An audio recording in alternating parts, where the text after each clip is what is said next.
பிரயாக்ராஜின் மகா கும்பமேளா மீது முதன்முறையாக உத்தரப்பிரதேச உயர்நீதிமன்றத்தில் வழக்கு தொடுக்கப்பட்டுள்ளது.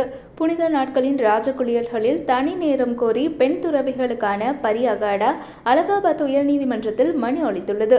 கடந்த 2013 பெண்களுக்காக என தனியாக அமைக்கப்பட்டது பரி அகாடா.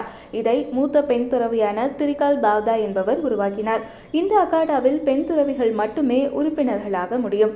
இந்த அகாடாவை பார்த்த பின்தான் 2015 உஜ்ஜைன் கும்பமேளாவில் திருநங்கைகளுக்காக தனியாக கிண்ணர் அகாடா துவக்கப்பட்டது. பரி அகாடாவிற்கு கடந்த காலங்களில் நாசிக், உஜ்ஜைன் மற்றும் ஹரித்வாரின் கும்பமேளாக்களில் அம்மாநில அரசுகளின் ஆதரவுகள் கிடைத்தன. ஆனாலும் இந்த பரி அகாடாவிற்கு புனித நாட்களில் தனியாக ராஜகுளியலுக்கான நேரம் ஒதுக்கப்படவில்லை. உத்தரப்பிரதேசம் பிரயாக்ராஜில் நடைபெறும் மகா கும்பமேளாவிலும் பரி அகாடாவினர் தனக்கென நேரம் கேட்டிருந்தனர். இங்கும் அவர்களுக்கு கிடைக்காதமையால் பரி அகாடாவினர் உபியின் அலகாபாத் உயர்நீதிமன்றத்தில் வழக்கு தொடுத்துள்ளனர்.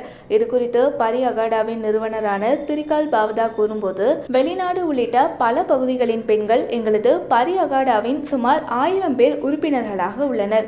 அனைவரும் புனித நாட்களின் ராஜகுளியலை தனியாக நடத்த விரும்புகின்றனர்.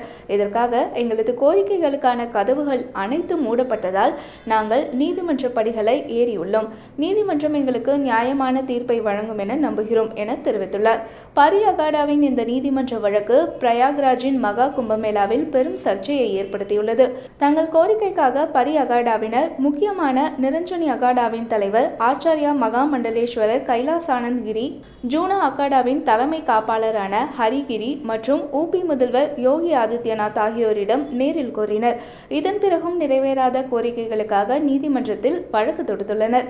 இதுகுறித்து அகில இந்திய அகாடாக்கள் சபையின் தலைவரான ரவீந்திரகிரி கூறும்போது, பெண் துறவிகள் அனைவரும் அனைத்து அகாடாக்களிலும் மதிக்கப்படுகின்றனர். இவர்களில் பலருக்கும் பல அகாடாக்களிலும் மகா மண்டலேஸ்வரர் பதவிகள் அளித்து கௌரவிக்கப்பட்டுள்ளனர். எனவே புதிய அகாடாக்கள் தேவை இனி இல்லை என்ற நிலை உள்ளது என தெரிவித்தார். நாட்டில் மொத்தம் உள்ள 13 அகாடாக்களும் 3 முக்கிய பிரிவுகளாக பிரிந்துள்ளன. இவர்களில் சைவர்களுக்கான அகாடாக்கள் 7, வைராகிகளின் அகாடாக்கள் 3 மற்றும் உதாசிகளுக்கான அகாடா 3 உள்ளன. இவர்களுக்கு அரசு மற்றும் பொதுமக்களிடையே அனைத்து காலங்களிலும் பல சலுகைகள் கிடைக்கின்றன. இந்த 13 அகாடாக்களின் தலைமை சபையாக அகில இந்திய அகாடா பரிஷத் 1954 நிறுவப்பட்டது. இவர்கள் கும்பமேளாக்களில் பல நூற்றாண்டுகளாக ஐதீக முறைப்படி என துறவிகளாக தொடர்கிறது. இச்சூழலில் பரி அகாடாவினரின் வழக்கால் முதன்முறையாக கும்பமேளாவில் நீதிமன்றம் தலையீடு என எதிர்பார்க்கப்படுகிறது.